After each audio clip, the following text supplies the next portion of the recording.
त्याच्या हाईटच्या उंचीच्या याच्यावर शिकार करतो.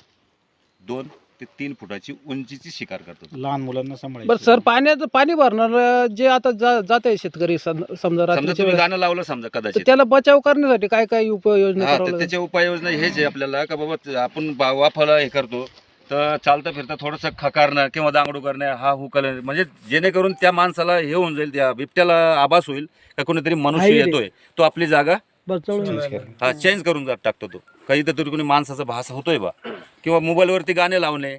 मोबाईलवरती गाणे लावलं त्याला असं वाटतं की कोणी एकपेक्षा 2 तरी माणसं जास्त आहे.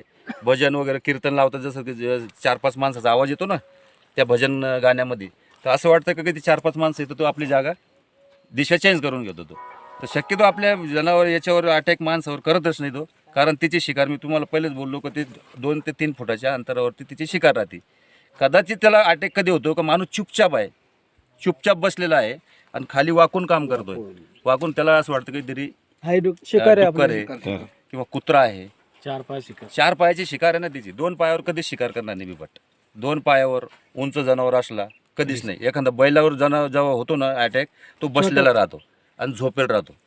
त्यावेळेस तो पाठीमागून येऊन फाटका मारतो, जसं वळला जनावर का तो नरडा धरतो, आणि नरडा धरल्यानंतर काय होतं का त्याला रक्तच निघतो. तर हे रुमाल जे उपरणं मी म्हणलं, जसं का रात्रीच्या वेळेस तुमचं उपरणं दे इकडं, तसं हा उपरणं आपण गळ्यात असं करून बांधतो, फक्त असं टाकत होतो. कदाचित समजा आपल्यावरती हल्ला झाला आणि त्यानं धरलं तर त्याची जबान इतकी सेन्सिटिव्ह राहते का तो लगेच सोडून देणार. वाच येईल का त्याला? हे उपरण्यामुळे जबान कपड्याचा लगेच सोडून देतो. कारण आजपर्यंत जेवढ्या बी घटना झालेल्या आहे, ज्याच्या गळ्यात उपरणा, दुपट्टा, साडीचा पदर हे पूर्ण वाचलेले आहे. ज्याच्या गळ्यात नाही आहे ते समजा हे झालेले आहे, घटना झालेली आहे, अशा दुर्घटना झालेल्या आहेत. त्याच्यामुळे हा गळ्यात उपरणं वगैरे रात्रीच्या वेळेस जेवणाचा डबा वगैरे शेतात नेला चालतो का? काही वासना वगैरे काही? जेवणाचा डबा नाही. मग आपल्याला शेतात जायचं समजा, प्राणी मांसाहारी प्राणी ना, मासा आणि प्राणी जेवणाचा त्याचा काय आहे, त्याच्यात काही संबंध नाही आहे. दुसरी गोष्ट का तुम्ही शेतात समजा आपल्याला इथं नेहमी यावं लागतं, तर आपला टायर घ्यायचा, वेस्टेड टायर जाळ करत मोटरसायकलचा, आणि त्या टायराला थोडं तोडून घ्यायचं असं 4 बोटाचा, आणि त्याच्यामध्ये जिवंत आपल्या मिरच्या ज्या वाळलेल्या मिरच्या राहतात, लाल मिरची, त्या बुकटीने करायची, अख्ख्या मिरच्या भरायच्या त्याच्यामध्ये, आणि एका साईडला लावून द्यायचं. म्हणजे ते कचवा अगरबत्ती सारखं जळत राहतो 1 ते 2 तास.